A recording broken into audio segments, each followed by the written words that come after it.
Hello everybody, it's James Dokes here at hellosaxophone.com.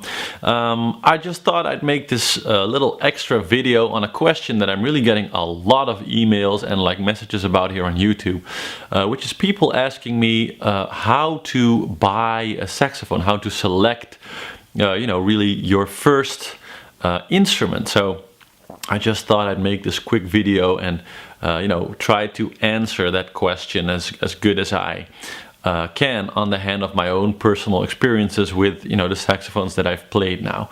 Now I've been playing the saxophone now for about 4 years, and I actually started personally on a second-hand, quite poor quality saxophone that I picked up in Buenos Aires when I was just on vacation visiting my brother who lived there, and I was on a flea market. And it just seemed nice, and I paid, I think, maybe like 250 euros for it or something. And when I first showed it to one of the saxophone repair guys here in Amsterdam, he kind of laughed and smiled and was like, "Well, that's not really a great instrument, but at least it wasn't leaking at the time." And he said, for a beginner, it's fine, just play it a little bit. But about 6 months later, because I was practicing quite seriously, really going at it an hour, 2 hours a day and making fast progress, and also really becoming friends with one of the saxophone repair guys. He was nice enough that at some point I was testing some of the saxophones in his shop, and he said, you're practicing so much, you need a good saxophone, just take the one you're practicing now, just take it home and play on it, and it's fine. And he just basically gave me this other saxophone. So I was really lucky that way, and that was an Amsterdam saxophone. Friso Heitinga makes them. It's a great saxophone. It was an alto. I started on alto, and this was a average student model saxophone, and I think that that first quite crappy instrument, it was okay, to start for the first moments, the first notes, the first few months, maybe the first year. I think anyone starting will be quite okay, really, with any saxophone. The price, the quality, in the beginning, sure, if you can buy a Selmer right away, that will help you. Because the better your horn, the less resistance, and the saxophones, good saxophones, modern saxophones, old ones is a different story, but modern new saxophones, if you can buy a really expensive one, I would say, go for it. Buy a new Selmer or something like that, because they'll just make your whole process way easier, and you won't be hung up by some problems in your saxophone. But if you can't afford that, which many people can't, I couldn't at that point, and just buy any saxophone really will do to begin. But if you have the opportunity, I would say go for a good student model. So try to buy a saxophone that's at least, say, 600, 700, 800 euros, or the equivalent dollars, like $600, $700, something like that, because then you'll have an average student type saxophone that will just last you a while, that you can play on for a year, 2 years. You can just have fun. It'll help you to build your understanding of the instrument, to learn to play the notes, and it'll just be a good instrument to you. And probably, if you're serious, if you're practicing a lot, at the transition point of about 2.5 years, 2 years, 2.5 years, this is when I ran into the situation where, again, I was playing a lot. I had started playing sessions. I was playing with some bands, and people were telling me, especially the different saxophone repair guys that I was working with, were telling me, "Hey man, the sax you have, it's an okay student sax, but your technical level now is progressing so fast that you're stupid if you don't buy a professional level saxophone, because that'll just open up this whole other world of possibilities, and then you can really get into developing your own tone and really go to that next level."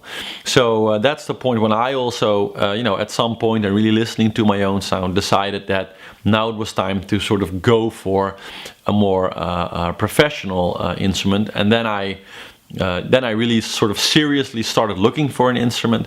And I think that's also the moment when you can, because if you don't have at least say 2.5 years experience with any saxophone, just playing the sax, being able to do it, then you really have no idea what you're buying. You have no idea what to judge a saxophone on. You may be able to feel some differences in the mechanics and how they feel and how they sound, but it won't matter, if you don't have at least that experience, if you don't at least have started to develop some of your own,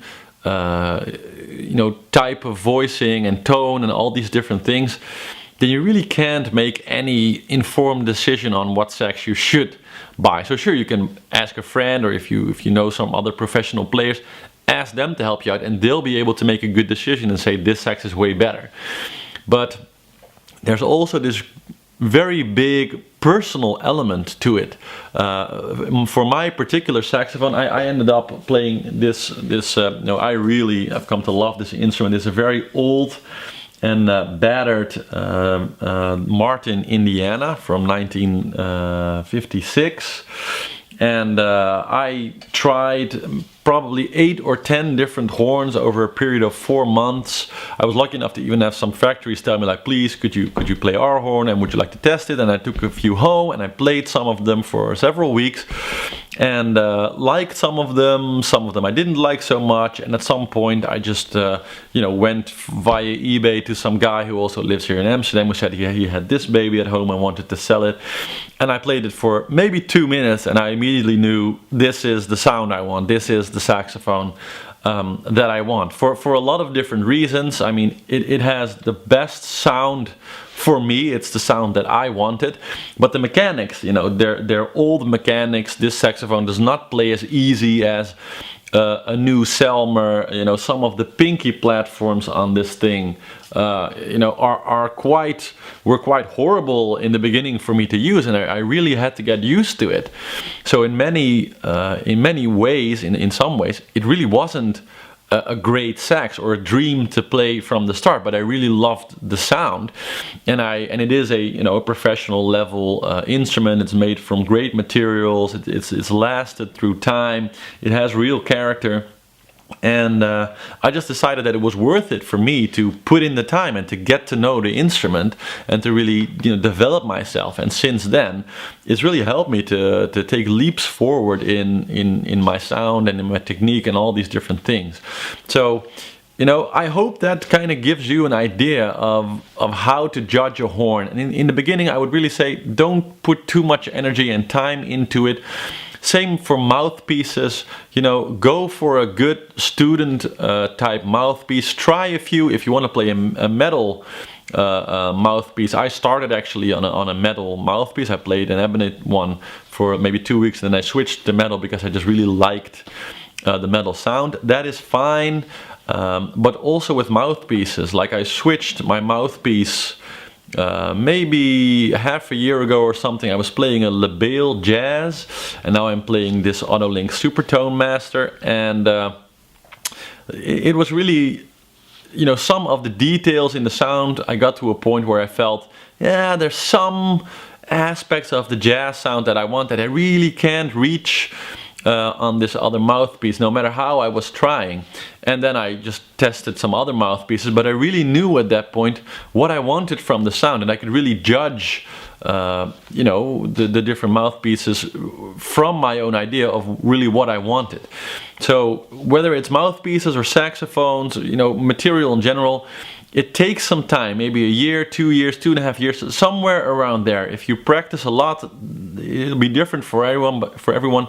But that's where that sort of boundary lies, where you'll just get this feeling of what you want from the sound. And maybe in 4 years it'll change and I'll get another sax. I know many people who've changed their gear around or changed their gear around every several years when they just want something different. I'm sure that'll happen. But for the first time, really moving to taking a serious choice for an instrument, I would say in the beginning, don't worry so much, and once you get the feeling of, you know, knowing what you want, then go for it. And if you're a beginner and you really know what you want, sure, go look for it. But if you're not quite sure what you want, and you're really, you know, feeling like you should get to know the instrument first, and you don't want to worry that you're having a bad instrument, I would say go for an instrument that's maybe 500, 600, 700 euros, just to be sure that you have at least some quality. Play that thing to death.